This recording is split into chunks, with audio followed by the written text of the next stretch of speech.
আসসালামু আলাইকুম।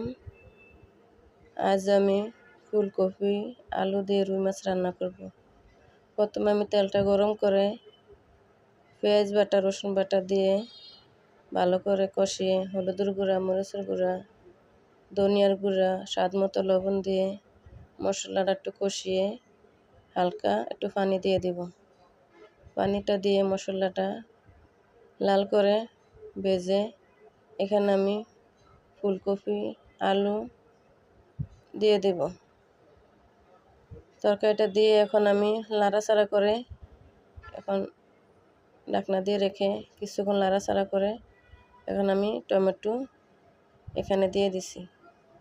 হালকা মশলাটা টমেটোটা নাড়াচাড়া করে এখানে আমি পানি দিয়ে তরকারিটা কষিয়ে নিতেছি। তরকারিটা কষিয়ে নেওয়া হয়ে গেলে এখানে আমি মাছগুলা দিয়ে দেব।